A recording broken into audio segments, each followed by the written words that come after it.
Thanks very much. It's great to be here. I'm actually a cancer survivor, so it's just fucking great to be anywhere. People say, Tom, you had a near-death experience. You were brought back from the edge of the abyss. What wisdom can you share? What insight do you have? I've given this a lot of thought. It comes down to one basic truth. Cancer survivors need sex too. We're just a little out of practice, okay? It's been 5 years since I've had a date, because apparently the tumor they cut out was actually the thing women found most attractive.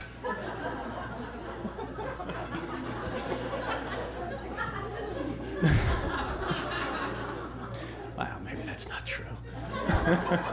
But here's what happens. Cancer comes in like with a gun and goes, freeze, don't make any sudden moves with your life. And you're like, you know, through surgery and chemotherapy and years of follow-up tests until the doctors go, you're now free to move about your life. But it's really hard to get out of this position. I can move now? Are you sure? I can think about the future? Doc, are people still having sex?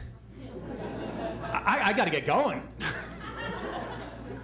Anyway, one more important point. Cancer is not contagious, all right? Now, and as far as all those other diseases you're concerned about, survivors get blood tested constantly, okay? We have been CAT scanned and MRI'd and ultrasounded to perfection. So the next time you're thinking sexual partner, think cancer survivor.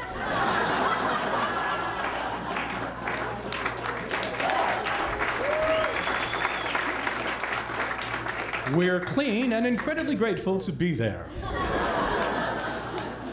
Surviving is kind of like good news, bad news. Good news, we're gonna save your life.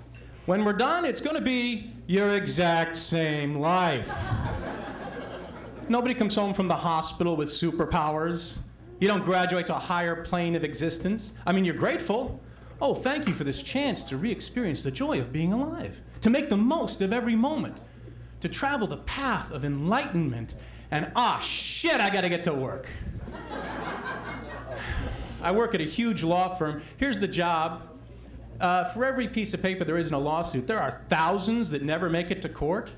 And someone has to manage and organize that huge mountain of paperwork that's never gonna get used.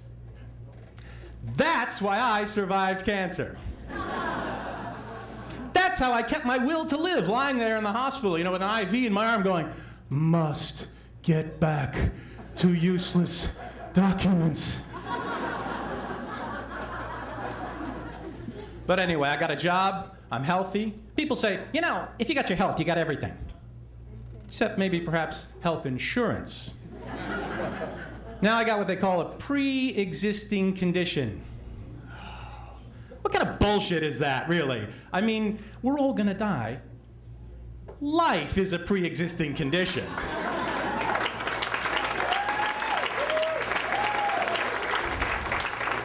What the hell are these insurance companies talking about? And why are we listening to them?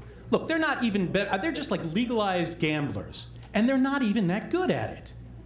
You know? They don't care about their risks or their losses. They just figure, the government will bail them out. We're too big to fail. So now we have to pass a spending package to bail out the insurance companies. Do you know there's not $1 in that Obama stimulus package to help me get laid? Come on, America, bail out my love life. My libido is too big to fail. Actually, I'm thinking about changing jobs. I'm looking for something more meaningful. I'm thinking of becoming a saint. And I hope there's a woman out there who can help me out, because the church says that in order to become a saint, you need to have 2 miracles in your name. Well, I already got one, right? I survived cancer. I figured if I could just get laid again, I am in. I'm Tom, thank you very much.